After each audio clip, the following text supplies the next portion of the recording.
Every single day, I'm gonna make something great. That's my way. Every single day, I'm gonna make something great. That's my way.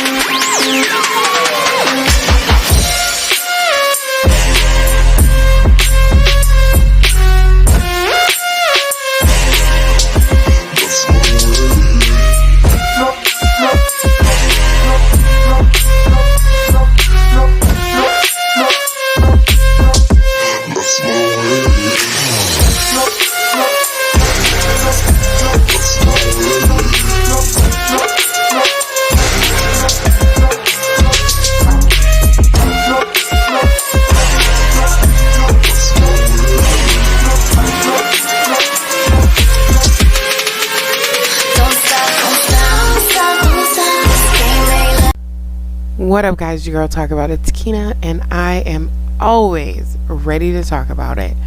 The views and statements that I make on my channel are personal and from my perspective only. Don't take it seriously. Don't get your feelings hurt. It's okay. We're all in this together. I got you. Now let's get into this video.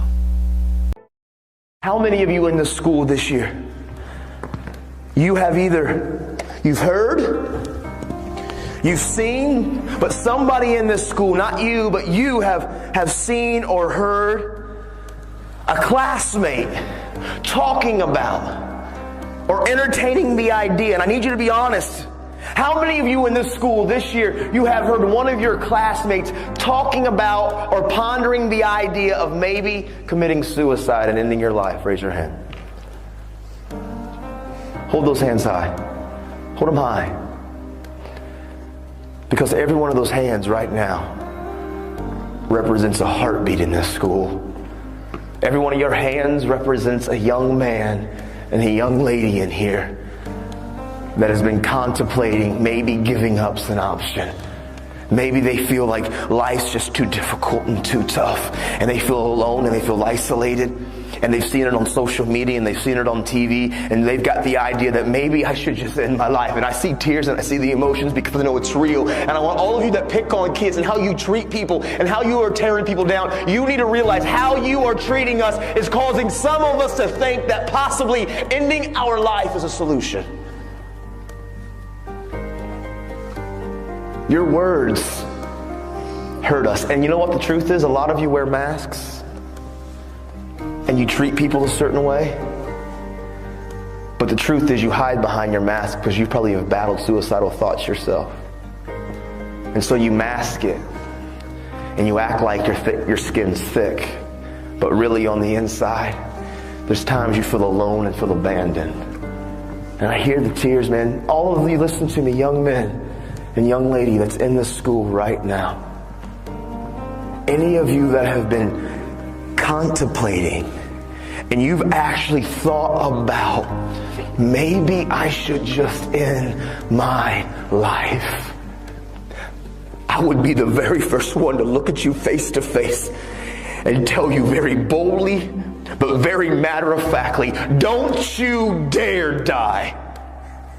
Don't you dare believe the lie that ending your life, don't you dare believe the lie that ending your life is any answer or any solution, because inside of every single one of you that have been contemplating, maybe I'm alone and I'm isolated and nobody cares about me and I feel alone, is a lie. You are not alone. You are not by yourself. There are people and friends and family and teachers, people here that believe about you. And if you end your life, and I know this is painful and it's wrong, the emotion is here, But these are real issues that you and I and we are struggling with. And you need to understand, every one of you that have been contemplating and even embracing or entertaining the idea, you need to know inside of every one of you is something so special and so great. And if you rob yourself of what you were destined to be, if you, and listen, you know why I talk about suicide? I talk about suicide not because I read books about it, because I wanted to talk about it. I didn't want to get educated about suicide, so I wanted to learn about it. I talk about it because I know when those kids used how they treated me and the words they used to say to me. I know what it was like when I was living with my sister and she went to work and I climbed up into the garage when she was gone and I climbed that ladder and I grabbed that rope. I know what it's like to be on the brink. And I'm telling all of you in here, young men and young ladies that have been battling some of these thoughts, it's a lie. Look at me. And I can spot out many of you that I know that these are the thoughts that you've battled with this year. They're lies. Don't you dare rob you of what you're born to be. Listen, you're not alone. There are many of us that battle these same thoughts, these same pains, these same struggles. But inside of every one of you, I promise you, if you believe the lie and actually try to take your own life out, you're robbing this community, this school, your family, and you're robbing yourself of what you were destined to be. Because inside of all of you who are battling the ideas of giving up on life, you're robbing. Some of you are born to be doctors and scientists and teachers and entertainers and musicians and radiologists and social workers, counselors. Some of you are born and destined to do amazing things that can impact and change this world. And if you believe the lie and you let the life and the world try to take you out, you are robbing us of what you were born and destined to be. Listen, my little girl, I have a little girl that's 18 months. In the future, she could get sick and have some disease. And maybe you're the one that's born and destined to create the cure. And if you end your life and you rob us of what you were born to be, I need you. And those next to you need you. You're not alone. Don't believe those whispers and don't entertain those thoughts.